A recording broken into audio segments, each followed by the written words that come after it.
নিতাই গৌরী সীতানাথ প্রেমানন্দে একবারে হরি হরি বল। নিতাই গৌরী সীতানাথ প্রেমানন্দে একবার হরি হরি বল।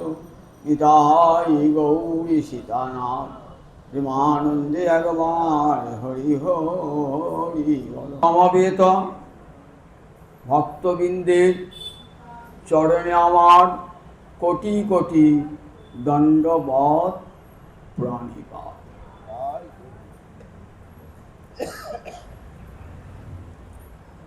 শ্রীমদ্ ভাগবতের একাদশ স্কন্ধে যোগীন্দ্র বলছেন নেমি মহারাজকে, মহারাজ সম্মুখে তো কলি আসছে,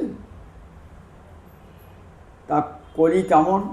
কলের দোষনিধে রাজন একচ্ছস্তি মহান গুণ কীর্তনাদেব কৃষ্ণস্য মুক্ত সঙ্গ পরম পূজা। মহারাজ কলি দোষের নিধি, অর্থাৎ দোষের আকর। যত দোষ দেখবেন সব দোষ কিন্তু কলি। কীরকম কলির দোষ?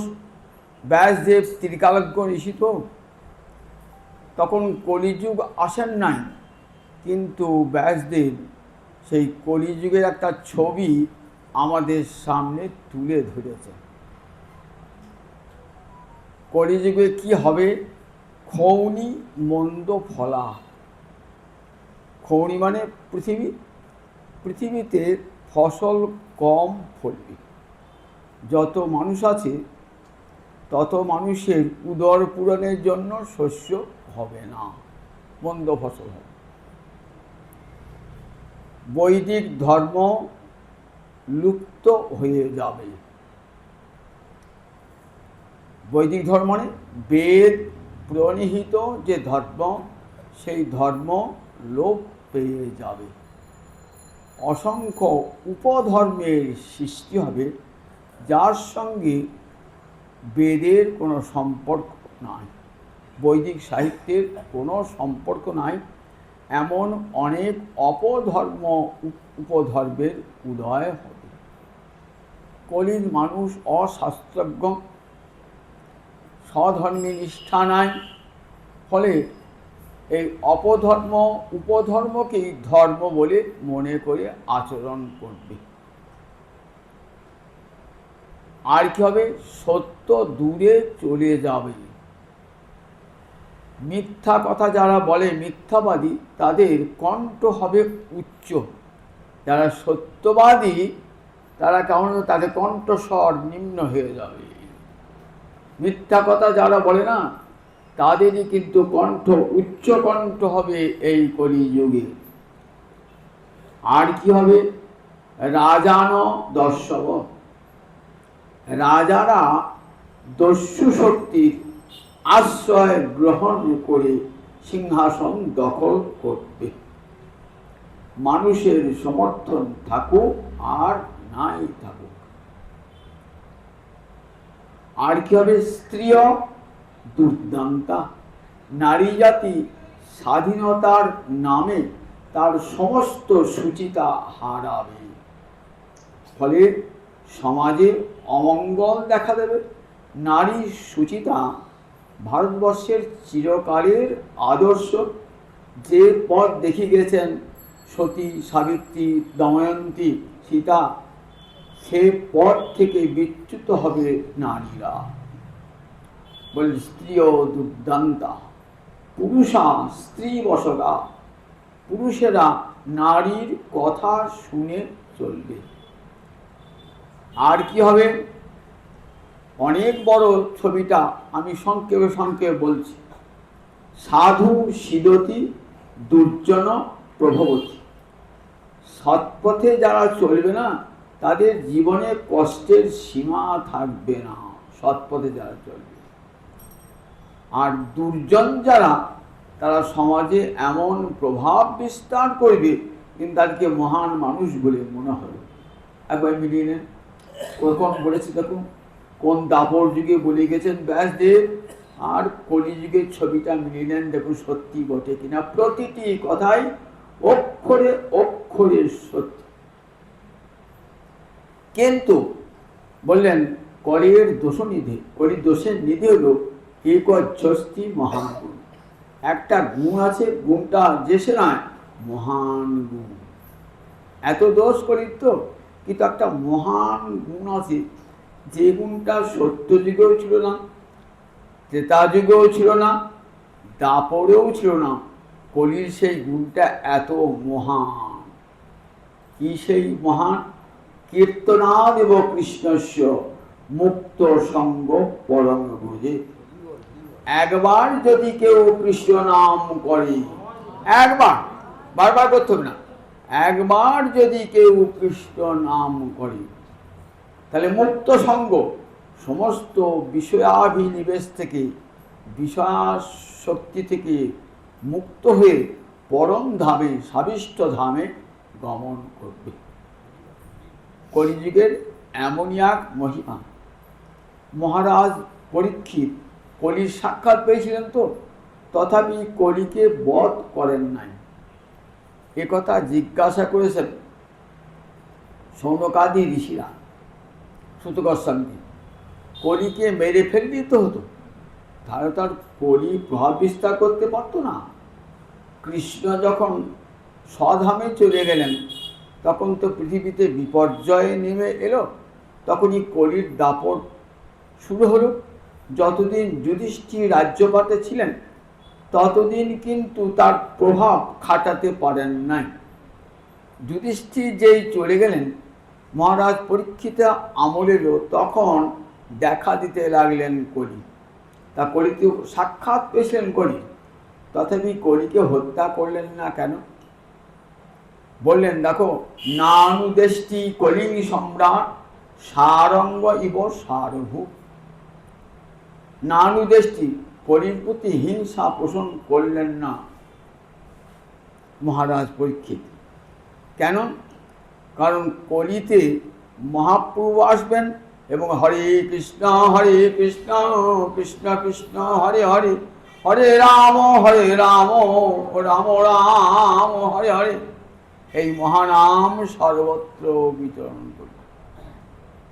যদি কলিকা হত্যা করতেন, তাহলে আমরা মহাপ্রভুকে হারাতাম, হরিনাম হারাতাম, কলির অধম জীব অন্ধকারের নরকে পৌঁছাত।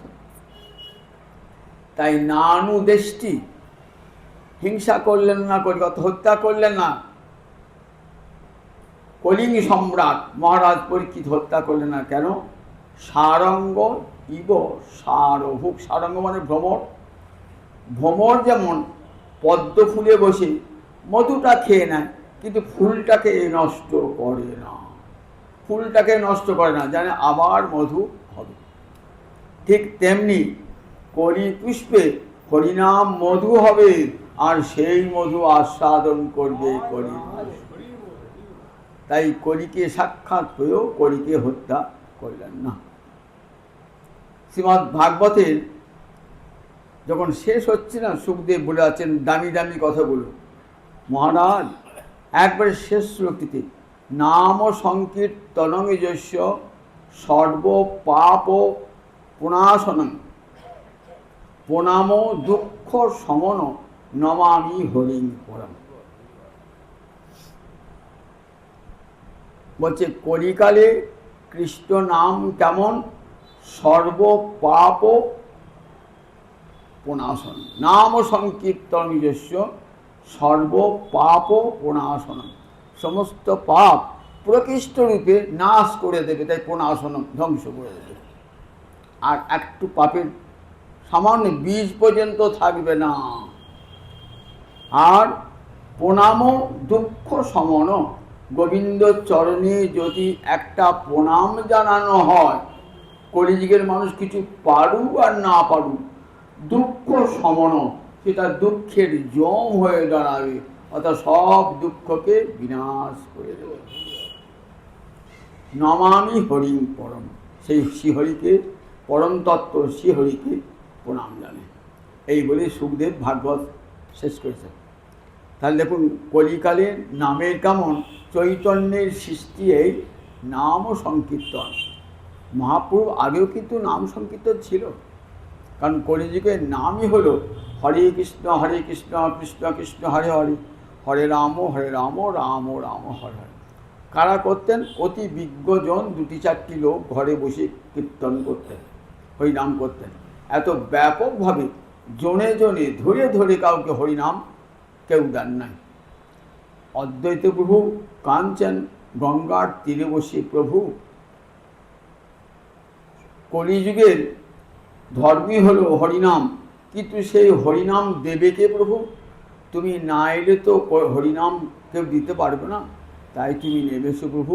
চোখের জলে অদ্বৈত প্রভু একটি করে তুলসী আর গঙ্গা জল দিচ্ছে।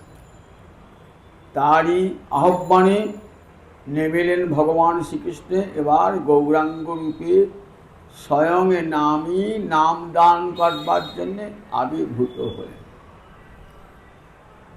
কিন্তু যখন আবির্ভূত হওয়ার পর তিনি যে নাম দান করবেন, এ চিহ্ন কোথাও প্রকাশ পেল না। দেখছি নিমাই জন্মিয়েছেন, অনেকের ধারণা এই নিমাই হলো সেই কলির কৃষ্ণ, কিন্তু অনেকে বিশ্বাসও করতে পারছেন না। তাই যদি হবে, তাহলে এত পাণ্ডিত্যের লড়াই কেন? কই হরিনাম তো নাই। শত শত ছাত্র পড়িয়ে কত নাম খ্যাতি করেছেন, কত পণ্ডিতকে তর্ক যুক্তি হারাচ্ছেন, কই কৃষ্ণ নাম তো শুনছি না। বড় চতুষ্পাঠী খুলেছেন, নবদ্বীপে সব পণ্ডিতদের টোল বন্ধ হয়ে গেছে, দলে দলে ছাত্র ভিড়ছে, কই তার মুখে তো হরিনাম হচ্ছে না। মহাপ্রভুর প্রকাশটা কিন্তু তখন ঘটে নাই। তখন গয়া যখন গেলেন পিতৃপিণ্ড দান করতে, সেইখানে গদাধরে পাদপদ্মে যখন পিণ্ড দান করছেন, তখন কার সঙ্গে দেখা? ঈশ্বরপুরীর সাথে দেখা। এই ঈশ্বরপুরী নবদ্বীপে এসেছিলেন, মহাপ্রভুর সঙ্গে সাক্ষাৎও হয়েছিল।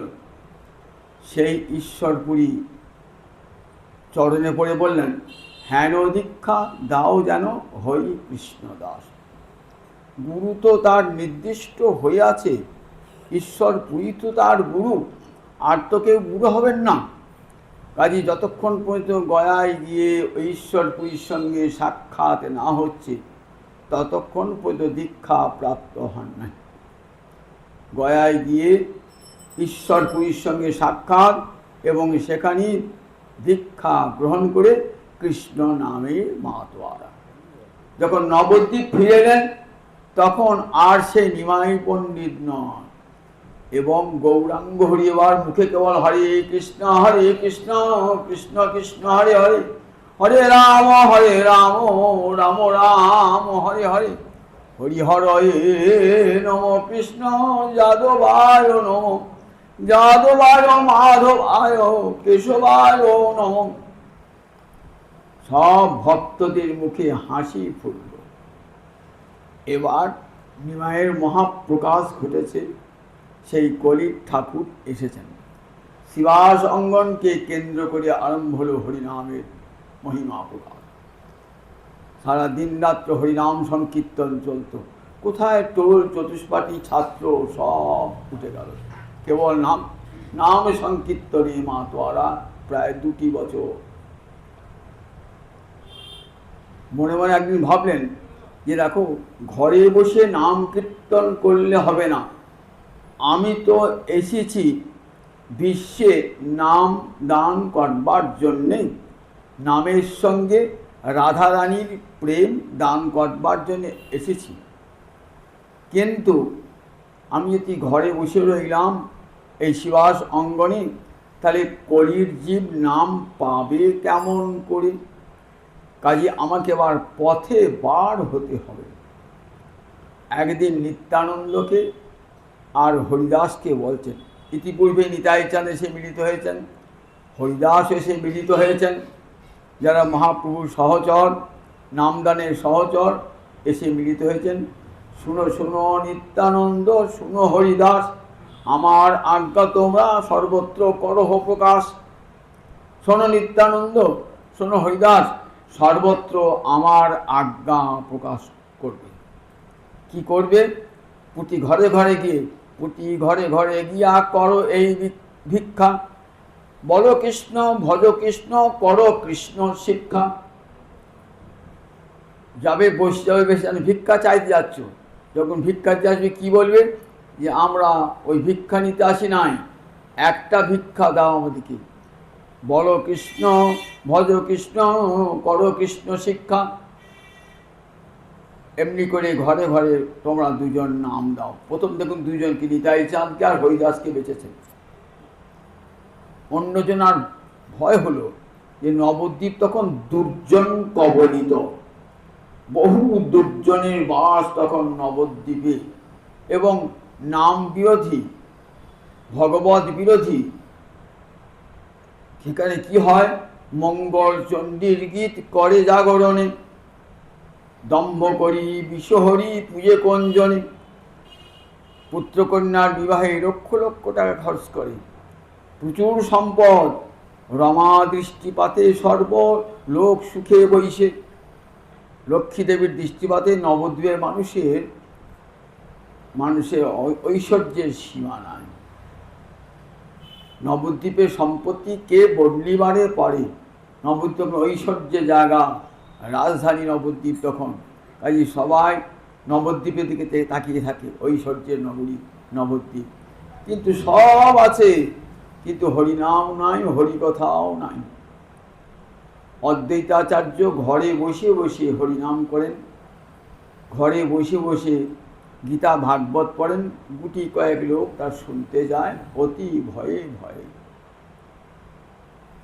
কিন্তু এবার মহাপ্রভু আদেশ হয়েছে, প্রতি ঘরে ঘরে গিয়া করো এই ভিক্ষা। বলো কৃষ্ণ, ভজ কৃষ্ণ, করো কৃষ্ণ শিক্ষা। নিত্যানন্দ প্রভু আর হরিদাস প্রভু, মহাপ্রভু এই নাম নিয়ে নগর নগরে দ্বারে দ্বারে বার হয়েছে। কৃষ্ণ মাতা, কৃষ্ণ পিতা, কৃষ্ণ ধন প্রাণ। কৃষ্ণ মাতা, কৃষ্ণ পিতা, কৃষ্ণ ধন প্রাণ, হেন কৃষ্ণ ভজ সবে হইয়া একমন। এমনি করে প্রতিটি দাঁড়ে দাঁড়িয়ে খঞ্জনি বাজি বাজি হরিনাম করছে। কেউ বলে দেখো লোক দুটো পাগল, দেখো ওই পাগলের সঙ্গে থেকে তখন এই লোকগুলো সব পাগল হয়ে গেছে। কেউ বলছে না পাগল নয়, চোর। দেখো না, ঘরে কপাট দিয়ে রাত্রেবেলায় কীর্তন করে আর দিনের বেলায় সুলুক সন্ধ্যা নিয়ে আসে, কার বাড়িতে চুরি করা যাবে, ডাকাতি করা যাবে, এইসব বলে। কেউ কেউ বলে, বিষয়ী ব্যক্তি বলেন একদিন টের পাবে, শাস্তি পাবে, এমনি করে সব কত প্রকার ঠাট্টা উপহাস করেন। আর যারা সজ্জন তাদের সংখ্যা তো কম, তাদের খুব আনন্দ হয় হরিনাম শুনে। তারা জানেন যে কলিকালে তো হরিনামই একমাত্র ধর্ম, তাদের বড় আনন্দ হয়। কিন্তু সারা নবদ্বীপে তখন হরিনামের প্রতি ভালোবাসা খুব কম মানুষের। কিন্তু আমার গৌর হরির আজ্ঞা হয়েছে নিতাইকা হরিদাসকে নবদ্বীপের ঘরে ঘরে হরিনাম দান করতে হবে। সে আদেশটা কেমন করে লঙ্ঘন করবেন, সেই আদেশ মাথায় করে নবদ্বীপের ঘরে ঘরে হরিনাম সংকীর্তন বলে যান। কেউ নেক আর না নেক হরিনাম করে যান। একদিন দেখছেন দুটো মাতাল, জগাই আর মাধাই, ভালো নাম জগন্নাথ আর একজন নাম মাধব, দুজন খুব বড় লোকের ছেলে, নগর কোতোয়াল, নগরের রক্ষক, ব্রাহ্মণের ছেলে হয়ে হেন কাজ দুষ্কর্ম নাই যে করে না। নরহত্যা, নারী ধর্ষণ, পরের বাড়ির লুণ্ঠন, মদ্যপান, ডাকাতি, চুরি, অস্পৃশ্য মাংসাদি ভক্ষণ, এমনি করে থাকে। জিজ্ঞাসা করছেন নিতাই চাঁদ আর হরিদাস, এরা কারা? বলছেন খবরদার যেও না, ওরা খুব বড় লোকের ছেলে এবং বড় প্রভাব ওদের। ওরা জাতিতে ব্রাহ্মণ হলে কি হবে, ওরা চণ্ডালেরও অধম, কেউ ভয়ে কিছুই বলতে পারে না। রাত্রিকাল এলে দুই ভাইয়েতে মদ খেয়ে রাস্তায় পড়ে থাকে আর নানা প্রকার অশ্লীল বাক্য প্রয়োগ করতে থাকে। ওরা দু ভাই যেখানে থাকে না সেখানে কেউ ভয়ে যেতে পারে না, তোমরাও যেও না। নিতাই ভাবছেন এই তো সুযোগ এসছে, মহাপ্রভু আমার পতিত পাবন তো, তা এত বড় পতিত তো আর দুনিয়ায় নাই। ব্রাহ্মণের ছেলে হয়ে গো হত্যা করে, গোমাংস ভক্ষণ করে, নারী ধর্ষণ করে, বাড়ি লুট করে, ডাকাতি করে, এর চেয়ে আর পাতকী কোথায় হবে? পাতকী মানে পাপের চেয়েও বড়, পাপের চেয়েও, পাপটা ক্ষয় হয়ে যায় কিন্তু পাতকটা ক্ষয় হয় না। সপ্ত জন্ম নানাবিধ রোগ দেখা দেবে, সেই রোগে ভুগে তবে ওই পাতক ধ্বংস হবে। নিতাই চাঁদ ভাবছেন ভালোই হয়েছে, সবাই বলছে যেও না, দেখবে তোমাদের কপালে কষ্ট আছে। নিতাই চাঁদ ওইখানেই যেতে হবে। হরিদাস চলো। হরিদাস বলছে দেখো প্রভু তুমি তো চঞ্চল, তুমি তো আমাকে নিয়ে যাচ্ছ, পালিয়ে আসবে না তো? বলে না না চলো, আমার সঙ্গে চলো, আমি সঙ্গে আছি তো। ওই তুমি যখন সঙ্গে আছো আর কোনো ভয় নেই। আচ্ছা হরিদাস, তোমার এত ভয় কেন বলো তো? তোমাকে তো বীরহরিমীরা 22টা বাজারে বেত্রাঘাত করেছিল, তুমি তাদের মঙ্গল কামনা করেছিলে, এতটুকু তো ভীত হও না। নিত্যানন্দ আর হরিদাস গেলেন, মুখে কি বলছেন? কৃষ্ণ মাতা, কৃষ্ণ পিতা, কৃষ্ণ ধন প্রাণ, হেন কৃষ্ণ ভজ সবে হইয়া এক মন। কি বললি? কৃষ্ণ ভজ, কৃষ্ণ ভজব? ওরে বেটা সন্ন্যাসী, দেখাচ্ছি তোদের কৃষ্ণ ভজন দেখাচ্ছি বলে ছুটে তেড়ে এসেছে। নিতাই চাঁদ আর হরিদাসও ছুটছে, ছুটে তাদের সঙ্গে পড়ে, ছুটছে প্রবল বেগে। কিন্তু ওই দুই মাতাল এত মদ খেয়েছে আর বেশি ছুটতে পারল না, রাস্তাতেই পড়ে পড়বে। নিতাই চাঁদ আর হরিদাস দেখছি, নিতাই চাঁদ আর হরিদাস কোথায় গেল ডাকাত দুটো? দেখছো একটা দূরে আছে, চলো চলো চলো, আর কাজ না, হরিনাম দিয়ে কাজ নাই। গিয়েছেন গৌরহরি কাছে, গৌরহরি তখন বসে আছেন। বলেছেন না প্রতিদিন এসে আমাকে বলবে কি হলো না হলো, কি হলো? হাঁপাতে হাঁপাতে বলছেন, হরিদাস শোনো, তোমার এই পাগলা ঠাকুরের কাণ্ড শোনো। আমাকে নিয়ে গেল দুটো মাতালের কাছে, দুটো মাতাল তো এমন তেড়ে এলো না, আমরা ভয়ে প্রাণ ভয়ে ছুটছি, ছুটতে পারি ওদের সঙ্গে, যাক মদ খেয়ে এমনভাবে ওর টলে পড়ে গেল আর উঠতে পারল না। বলে শুনলাম তারা নাকি ব্রাহ্মণের ছেলে, আবার নগর কোতোয়াল, নগর রক্ষার ভার তাদের উপরে, পিতামাতার অঢেল সম্পত্তি। তখন মনে মনে ভাবছেন গৌরহরি, ঠিক আছে তোমাদের উপর কোনো অত্যাচার করেছে, ঠিক আছে আমি তাদেরকে খণ্ড খণ্ড করব। তা বললেন প্রভু তুমি খণ্ড খণ্ড করো আর যাই করো, আর যেতে পারবো না। বলে চলো আমি যাব পিছনে থেকে।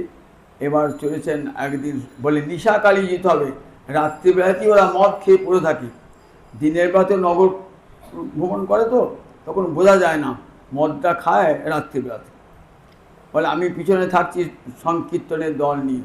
নিতাই চাঁদ একলাই গিয়েছেন, এগিয়ে গেছেন, গিয়ে খঞ্জনি বাজিয়ে বলছেন, কৃষ্ণ মাতা, কৃষ্ণ পিতা, কৃষ্ণ প্রাণধন, হেন কৃষ্ণ ভজ সবে হইয়া এক মন। কি বললি রে? বলে জগাইয়ের চোখ দুটো তো একবার লাল, মাথায় চোখ দুটো লাল। তখন কি করলেন, মাথায় আর থাকতে না পেরে ক্রোধে একটা মুটকি অর্থাৎ মাটির কলসি ছিল, সেই মাটির কলসিটা ভেঙে গেছে, তার একটা খণ্ড ছুঁড়ে দিলেন একবারে নিতাই চাঁদের কপালে, রক্ত বার হতে লাগলো। নিতাই বলছেন দেখো তোদের প্রহার আমি সহিতে পারি, কিন্তু তোদের দুর্গতি আমি কখনো সহিতে নারি। তুই আমার অঙ্গে ক্ষত করে দিয়েছিস তো, তাতে আমার কোনো দুঃখ নাই, কিন্তু তোদের এমন কোথায় দুর্গতি হবে? নরকে গিয়েও তোদের স্থান হবে না। তোদের এত পাপ, জমের যে পাপের লেখক চিত্রগুপ্ত, সে না পাপ লিখে শেষ করতে পারবে না। সে কেন লক্ষ লক্ষ কোটি কোটি কায়স্থ এসে যদি তোদের পাপের কথা লেখে, তাহলে শেষ হবে না কোটি জন্মে, তোরা এত পাপ করেছিস।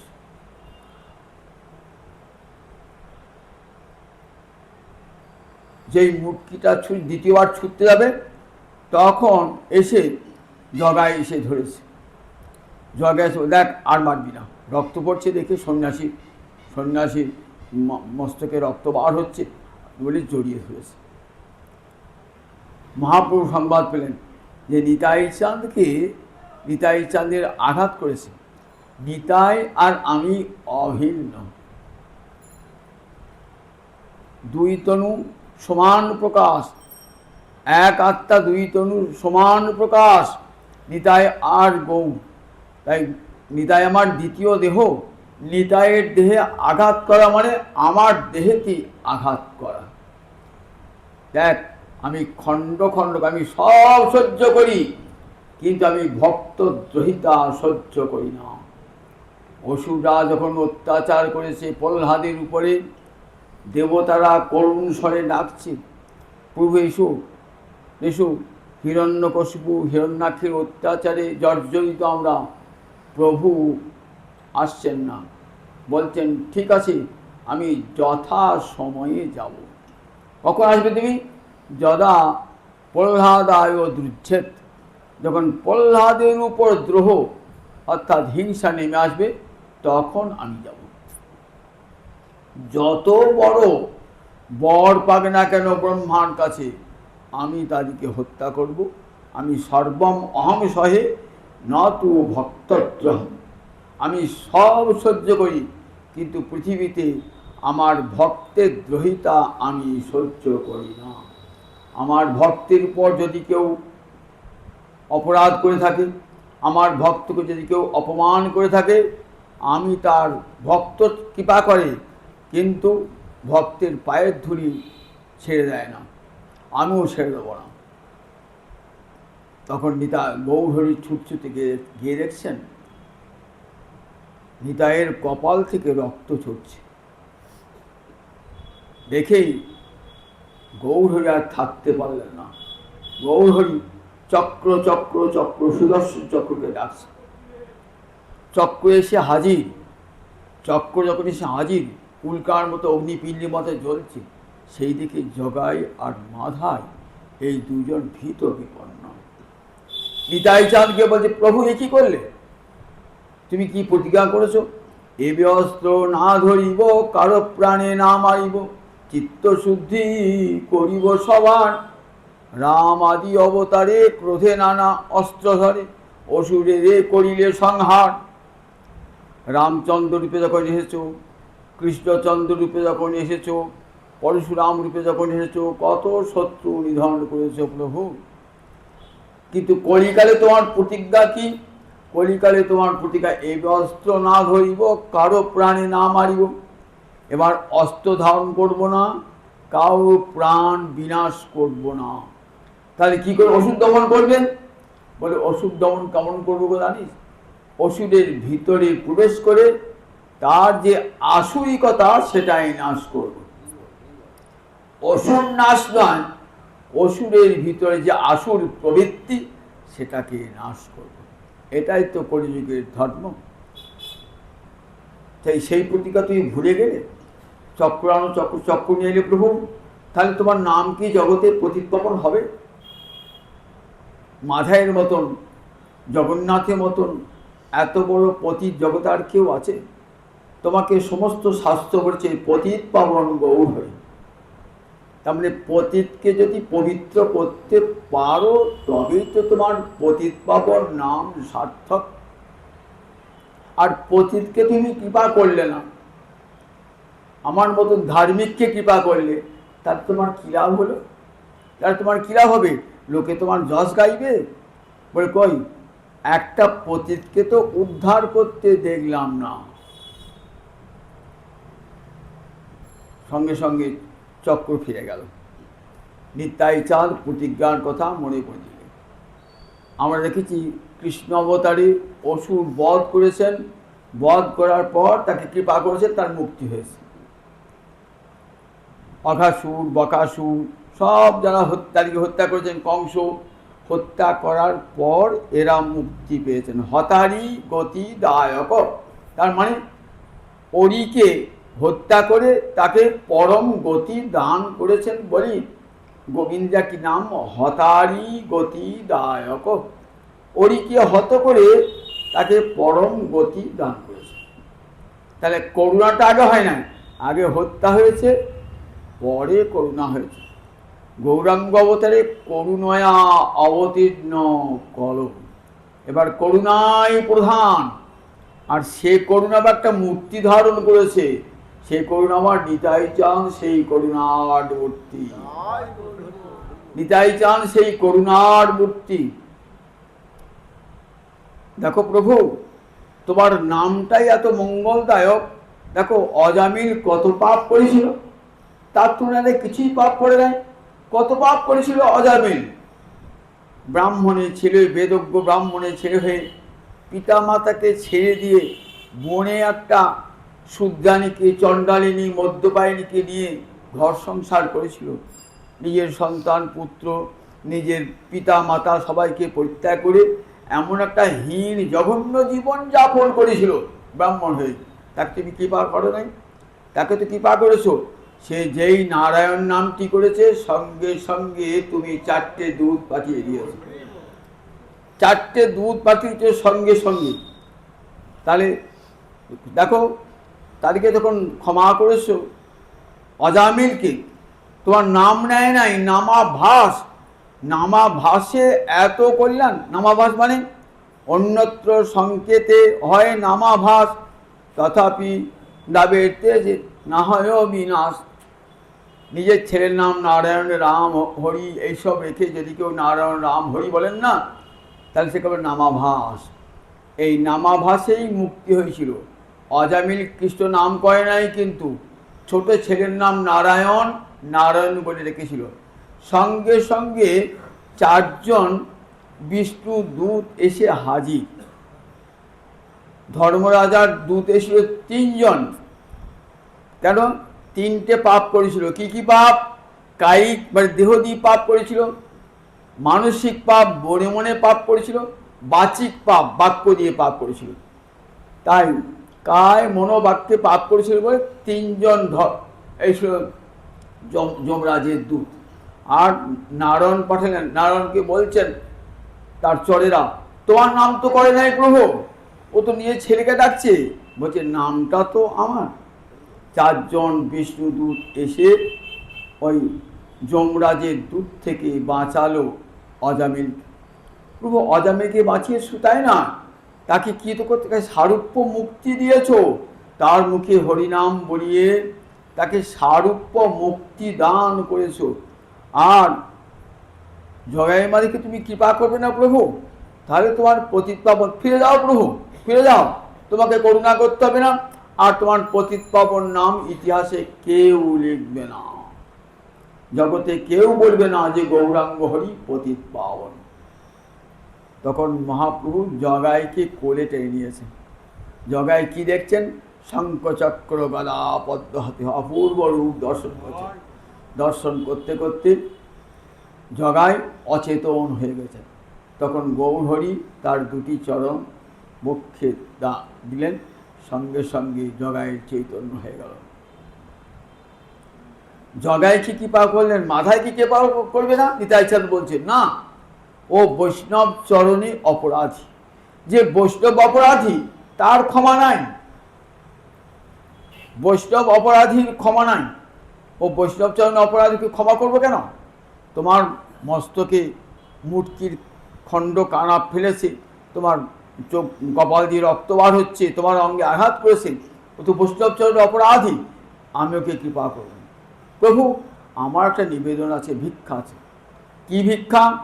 যা বলছেন প্রভু আমার ভিক্ষাটা ডাকবে। হ্যাঁ, তুমি যা ভিক্ষা চাইবে তাই হবে। মাধাইয়ের প্রাণ ভিক্ষা করছি প্রভু, মাধাইকে। আর কি বলেন মহাপ্রভু? নিতাই যা বলবেন তাই তো আমার মহাপ্রভু করবেন। নিতাইয়ের আজ্ঞায় চলে আমার মহাপ্রভু। বলছেন ঠিক আছে, মাথায় তখন চোখ দিয়ে জল বার হচ্ছে।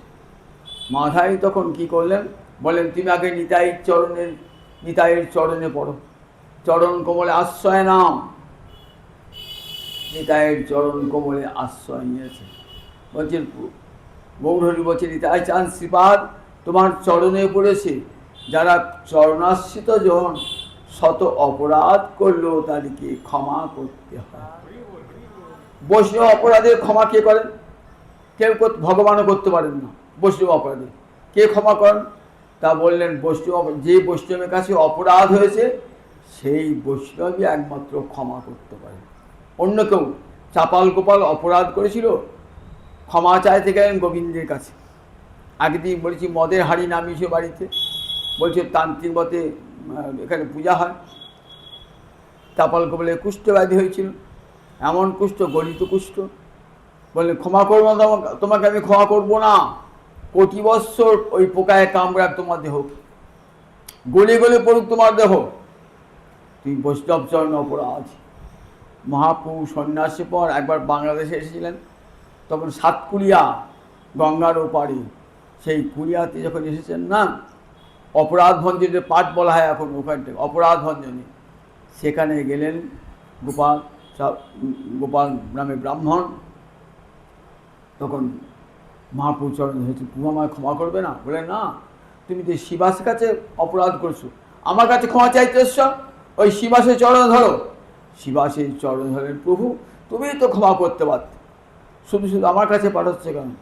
তখন গোপাল জড়িয়ে ধরলেন, সঙ্গে সঙ্গে কুষ্ঠব্যাধি থেকে মুক্তি লাভ করলো এবং আবার নূতন দেহ প্রাপ্ত হল। জগৎকে দেখালেন, দেখো বৈষ্ণব অপরাধের ছাড় নাই। মাথাইকে বলেন, মাথায় তুই বৈষ্ণব চরণে অপরাধী, তুই নিতাই চাঁদের চরণ আশ্রয় কর। নিতাই চাঁদের চরণ আশ্রয় করে নিতাই চাঁদ করে দিয়েছেন। করুণার ঠাকুর তো কারও অপরাধ গ্রহণ করেন না, কেউ অপরাধ করলে সেই অপরাধীকে কৃপা করেন, এটাই তো বৈষ্ণবের স্বভাব। দুর্বাসা বলেছিলেন, অহো অনন্ত দাসানাং মহত্তম দৃষ্ট মধ্যমে, আমি দেখলাম কৃষ্ণ ভক্তের কি অপার মহিমা। আমি করলাম অপরাধ, অম্বরীশকে পুড়িয়ে মারতে চাইলাম, আর সেই অম্বরীশ আমাকে মৃত্যুর হাত থেকে বাঁচালো। কৃতাবশবী যত রাজন মঙ্গলানি সমীহস, অপরাধ করলেও তার তুমি মঙ্গল সাধন করো। এমনই কৃষ্ণ ভক্তের অপার মহিমা, কারও অপরাধ নেন না। নিতাই চাঁদ কৃপা করলেন, তখন আমার গৌরহরি কাছে টেনে নিলেন। জগাই মাথায় আজ থেকে তোদের সমস্ত পাপ আমি নিলাম। বল একবার, হরে কৃষ্ণ কৃষ্ণ কৃষ্ণ হরে হরে, হরে রাম রাম রাম হরে হরে। তোদের উদ্ধারের দায় আমার হাতে। দেখবি তোদের পাপ আমি কেমন নিয়েছি। তখন গৌরহরির অঙ্গটা কৃষ্ণবর্ণ হয়ে গেল। অদ্বৈতী বলছে, তুমি কেমন? না কালাচাঁদ হয়ে গেছে আজ প্রভু, আজ দাপরের ঠাকুর হয়ে গেছো, কালো অঙ্গ হয়ে গেছে তোমার। জগাই মাথের সমস্ত পাপ গ্রহণ করলেন। জগাই মাথে বলে, চলো শিবাসঙ্গনে গিয়ে বাহু তুলে নৃত্য করবো আর কৃষ্ণ নাম করবো। জগাই মাথায় দুই ভাই গেলেন। দুই ভাই গিয়ে দেখছেন সেখানে কত বৈষ্ণব হরিনাম সংকীর্তন করছে, তারাও আনন্দে থাকতে পারলেন না। তারা বাহু তুলে হরে কৃষ্ণ কৃষ্ণ কৃষ্ণ হরে হরে, হরে রাম রাম রাম হরে হরে, এই নাম করতে লাগলেন। এরপরে তাদের কি কাজ ছিল? প্রতিদিন গঙ্গার ঘাট ঝাঁট দিতেন। গঙ্গার ঘাট ঝাঁট দিতেন প্রত্যেক দিন। কত ভক্ত আসবে, স্নান করবে, তাদের পায়ের ধুলো পড়ে পড়ে ঝাঁটতে। এই জগাই মাথায় কে ছিল বলুন দেখি? এই জগাই মাথায় আমরা দেখি ভাগবতে বৈকুণ্ঠের জয় আর বিজয় অভিশাপ পেয়েছিল। কেন অভিশাপ পেয়েছিল? গুরুর কাছে অপরাধ হয়েছিল, তাই ভগবানও রক্ষা করতে পারলেন না। ভগবানের কাছে অপরাধ করলে গুরুদেব রক্ষা করলেন, কিন্তু গুরুর কাছে যদি অপরাধ হয় তাহলে আর কেউ রক্ষা করতে পারেন না। জগৎকে দেখাবার জন্যে ভগবানও ক্ষমা করলেন না, শাস্তির সময়কালটা একটু কমিয়ে দিলেন। 3 জন্মেই অসুর দেহ প্রাপ্ত হয়ে আবার ফিরে আসবে আমার কাছে। 1 জন্মে কি হয়েছে তারা বৈকুণ্ঠের জন্মবিজয়, হিরণ্যাক্ষ দানব আর হিরণ্যকশিপু। 2য় জন্মে কি হয়েছে, 2য় জন্মে রাবণ আর কুম্ভকর্ণ। 3য় জন্মে দন্তবক্র আর শিশুপাল। মুক্তি হয়ে গেছে, কিন্তু তাদের অন্তরে ইচ্ছা 3টে লীলা দর্শন করেছি, এবার গৌরহরি লীলা প্রাণ ভরিয়ে দর্শন করব। তাই সেই জগায় আবার সেই জয় বিজয় জগাই মাধাই রূপে অবতীর্ণ হলেন, যাতে গৌর করুণা শিরে ধার্য করি গৌরীরা দর্শন করি মুক্তি লাভ করতে পারেন। জগৎকে দেখালেন, দেখো সংকীর্তনে পিতা আমার গৌরহরি, সংকীর্তনে মাতা আমার নিতাই চাঁদ, জগজ্জীবকে কেমন করে হরিনাম বিরাচ্ছেন। তাই রামকে গাইছেন না, রামকে এই গানটি খুব ভালোবাসে।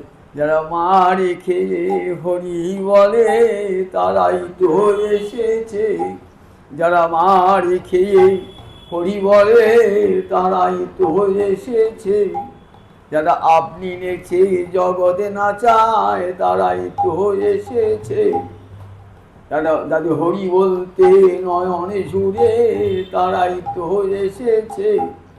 আবার সেই কৃষ্ণ বলরামই আমার হেঁটেন গৌরাঙ্গ নিত্যানন্দ রূপে করি জীবকে উদ্ধার করবার জন্য।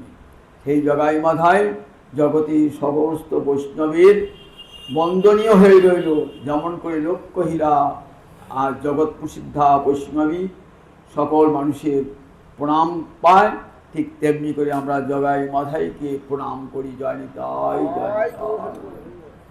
আগামী